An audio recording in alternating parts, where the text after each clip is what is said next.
এবার বাংলাদেশি পাইলটের কাছ থেকে জানা গেল মাঝ আকাশে ইরান এবং ইসরায়েলের সংঘাত ঠিক কেমন ছিল, যিনি গল্পের ছলে জানিয়েছেন কিভাবে বিশ্ব এক কঠিনতম সময় পার করছে। তার বর্ণনাতে অনেক বিশ্লেষকদের মতামত প্রকাশ পেয়েছে, যাদের দাবি ক্ষমতাশীল দেশগুলো তৃতীয় বিশ্বযুদ্ধের ভয়ঙ্কর এক প্রারম্ভিক অবস্থান তৈরি করতে শুরু করেছে। রাত তখন 2:15। বাংলাদেশ থেকে রিয়াদগামী একটি যাত্রীবাহী উড়োজাহাজ মাঝ আকাশে পৌঁছানোর পর হঠাৎ এমন এক ঘটনার সাক্ষী হল যা চোখে না দেখলে বিশ্বাস করা কঠিন। সেই ফ্লাইটের দায়িত্বে ছিলেন বাংলাদেশি পাইলট ক্যাপ্টেন ইনাম তালুকদার এবং তার সহকারী কো পাইলট রাফসান রিয়াদ।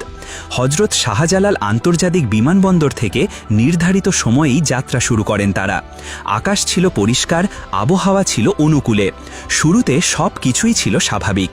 উড়োজাহাজটি ভারত হয়ে ওমান ও সংযুক্ত আরব আমিরাত অতিক্রম করে যখন বাহরাইনের আকাশে পৌঁছায় তখন স্থানীয় সময় ভোর 5টা ছুঁই। প্রায় 40,000 ফুট উচ্চতা থেকে আকাশের দৃশ্য সব সময়ই মোহময় হয়ে ওঠে, কিন্তু সেদিন সেই মোহভঙ্গ হল মুহূর্তেই। পাইলট ও কো পাইলট তখন পারস্য উপসাগরের ওপরে অবস্থান করছিলেন। ডান দিকে ছিল ইরান আর বাঁ দিকে কিছুটা পেছনে ছিল বাহরাইন। আকাশ তখনও অন্ধকার, কেবলমাত্র পূর্ব আকাশে সূর্যোদয়ের আভাস পাওয়া যাচ্ছিল। ঠিক তখনই ঘটল সেই অভূতপূর্ব ঘটনা। ইরানের দিক থেকে হঠাৎ আকাশ জুড়ে শুরু হলো তীব্র আলোর ঝলকানি। প্রথমে পাইলট ইনাম ভেবেছিলেন হয়তো এটি সাধারণ কোনো সামরিক মহড়া, কিন্তু দ্রুতই ভুল ভাঙে তার। তিনি দেখতে পান একের পর এক ক্ষেপণাস্ত্র তীব্র গতিতে পশ্চিম দিকের আকাশে ছুটে যাচ্ছে। সংখ্যাটা ছিল ভয়ঙ্কর, কয়েক ডজন, এমনকি তার চেয়েও বেশি। এই দৃশ্য চোখের সামনে ঘটতে দেখে পাইলট ও কো পাইলট দুজনই ভীত ও আতঙ্কিত হয়ে পড়েন। দ্রুত তারা সিদ্ধান্ত নেন ফ্লাইটের রুট পরিবর্তন করতে হবে। ইনামের মাথায় তখন ঘুরছিল একটাই প্রশ্ন, যদি একটি ক্ষেপণাস্ত্র পথভ্রষ্ট হয়ে উড়োজাহাজের দিকে চলে আসে। চিন্তাটা এমনই শীতল যে শির দ্বারা দিয়ে ঠান্ডা স্রোত নেমে যায়। উড়োজাহাজটি তখন যুদ্ধের একেবারে কিনারা ঘেঁষেছিল। চারদিকে শুধু অন্ধকার, আর সেই অন্ধকার ভেদ করে ছুটে চলা আগুনের গোলা। তারা খুব দ্রুত গতিপথ ঘুরিয়ে নিরাপদ দূরত্ব বজায় রাখেন এবং শেষ পর্যন্ত রিয়াদের মাটি স্পর্শ করেন কোনো ধরনের ক্ষতি ছাড়াই। বিমানবন্দরে অবতরণের পর পাইলট ইনাম তার মোবাইল চালু করতেই দেখতে পান আন্তর্জাতিক সংবাদ মাধ্যমগুলোতে ভেসে উঠছে ইরান ইসরায়েল সংঘাতের খবর। খবরের শিরোনাম ছিল ইরানের ব্যাপক ক্ষেপণাস্ত্র হামলায় কেঁপে উঠল ইসরায়েল। মুহূর্তেই পরিষ্কার হয়ে যায় তারা যা দেখেছিলেন তা ছিল না কোনো মহড়া, বরং বাস্তব যুদ্ধের অংশ।